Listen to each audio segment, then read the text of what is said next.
ಕೇಂದ್ರದ ಬೃಹತ್ ಕೈಗಾರಿಕಾ ಸಚಿವರಾಗಿರ್ತಕ್ಕಂಥ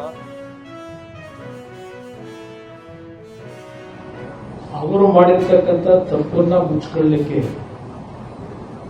ಇಡೀ ರಾಜ್ಯದಲ್ಲಿ ಈ ಸರ್ಕಾರದ ಬಗ್ಗೆ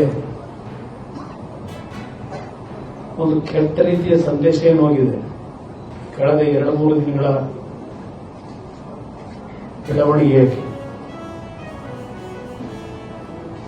ಅದನ್ನ ಮುಚ್ಚಲಿಕ್ಕೋಸ್ಕರವಾಗಿ 5 ಜನ, ಅದರಲ್ಲೂ ವಿಶೇಷವಾಗಿ ಪೊಲೀಸ್ ಕಮಿಷನರ್ನೂ ಒಳಗೊಂಡಂತೆ ದಯಾನಂದ್ ಅವರನ್ನ ದಯೆ ಇಲ್ಲದ ಇವತ್ತು ಸಸ್ಪೆಂಡ್ ಮಾಡಿದ್ದಾರೆ. ಬಹುಶಃ ದಯಾನಂದ್ ಅವರ ಬಗ್ಗೆ ನಾನು ಹೇಳೋದಾದ್ರೆ, ಈಗ ಇತ್ತೀಚೆಗೆ ನಾವು ಮೊದಲನೇ ವರ್ಷದ ಹೊಸ ವರ್ಷದ ಆಚರಣೆ, ಆಗಲೂ ಪೊಲೀಸ್ ಕಮಿಷನರ್ ಅವರೇ ಇದ್ರು. ಆಗಲೂ ಸಹ ಲಕ್ಷಾಂತರ ಜನ ಬೆಂಗಳೂರಿನಲ್ಲಿ ಸೇರಿದಂಥದ್ದು, MG ರೋಡು, ಬ್ರಿಗೇಡ್ ರೋಡ್ ಎಲ್ಲ ಭಾಗದಲ್ಲೂ ಒಂದು ಸಣ್ಣ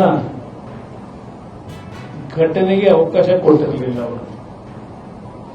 ನಾನು ಅವ್ರ ಪರವಾಗಿ ಅಡ್ವೊಕೇಟ್ ಮಾಡಬೇಕು, ಅನುಕಂಪ ವ್ಯಕ್ತಪಡಿಸಬೇಕು ಅಂತಕ್ಕಂಥದ್ದು ನಾನಿಲ್ಲಿ ಹೇಳ್ತಾ ಇಲ್ಲ. ನಾವು 30-40 ಸಾವಿರ ಜನ ಸೇರ್ತಾರೆ ಅಂತ ಅನ್ಕೊಂಡಿದ್ವಿ. 2-3 ಲಕ್ಷ ಜನ ಬಂದ್ರು, ನಾವು ನಿರೀಕ್ಷೆ ಮಾಡಿರಲಿಲ್ಲ. ಅಂದ್ರೆ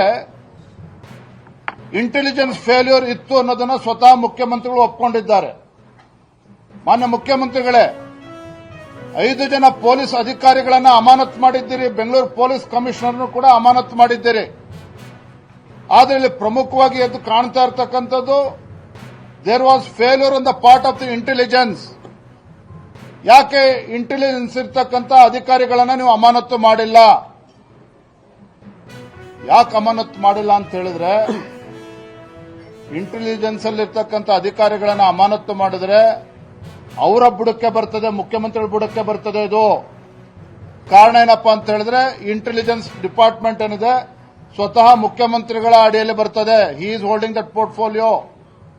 ಹಾಗಾಗಿ ಮುಖ್ಯಮಂತ್ರಿಗಳು ಯಾವುದೋ ಹಿರಿಯ ಪೊಲೀಸ್ ಅಧಿಕಾರಿಗಳನ್ನ ಸ್ಕೇಪ್ ಗೋಟ್ ಮಾಡಿ, ಹರಕೆ ಕುರಿ ಮಾಡಿ, ಇವರು ಅದನ್ನ ತಪ್ಪಿಸ್ಕೊಳ್ತಕ್ಕಂಥ ಒಂದು ಷಡ್ಯಂತ್ರ ಮುಖ್ಯಮಂತ್ರಿಗಳೇ ಮಾಡ್ತಾ ಇದ್ದಾರೆ.